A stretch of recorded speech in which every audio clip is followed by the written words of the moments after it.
What's up guys, Mark the Chef here, and I'm back in the kitchen with another awesome cut from Welcome Home Beef. Mr. Scott dropped off a ribeye. It looks amazing. He also dropped off one of his friends. This is Parker, a local up-and-coming chef from the restaurant Rosie Baby.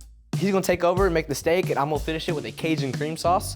So Parker, I'm gonna let you do with the steak. All right, sounds good. So the best part about the ribeye has great marbling, and that's what you look for, especially with Welcome Home Beef. It's a great cut of meat. You don't really need to add a lot, but today we're gonna add a little bit of extra, just give that nice Creole flair. Awesome, let's get cooking. All right.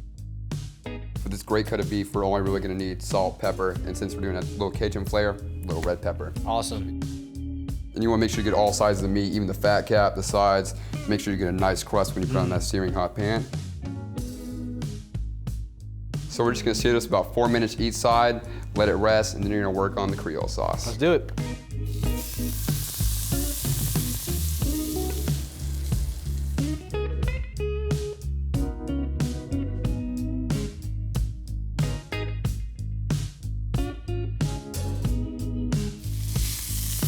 All right, it's done. Let it sear about 3 minutes on each side. Should be good to go. We'll let it rest and you can start on your Creole sauce. Okay, Parker, normally I would not put crawfish sauce on a steak this awesome. It's tender, it's delicious, it's meaty, it's everything you want in a steak. But it is crawfish season here in the South, and we have some fresh crawfish, so I'm gonna showcase them. All I'm gonna do is saute up some onions and some bell peppers. Just gonna let them get a little bit of color. Okay, these have nice color on them, so I'm gonna add a little bit of white wine just to get all the fond off the bottom. All right, we're gonna add a little bit of garlic, just bring some more flavor in. A little bit of flour to thicken.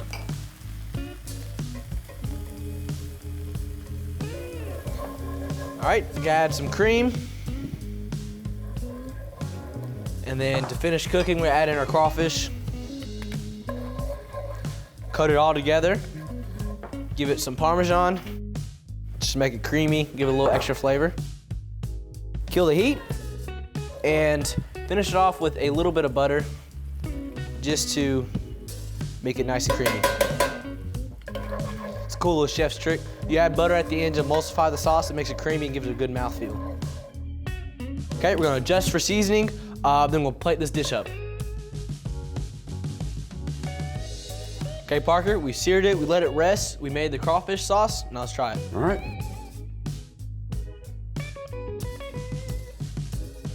Oh yeah. Cooked it perfectly. It's an awesome medium rare, which is what I'm looking for. That nice Cajun flavor with the red pepper really comes through well. The beef is perfectly tender. Nice seasoning, you don't really need too much with this beef. Yeah. Creole sauce with the crawfish really pairs perfectly with it. Thank you, Parker. Had an awesome time, and I look forward to doing this again soon. Me too, bud.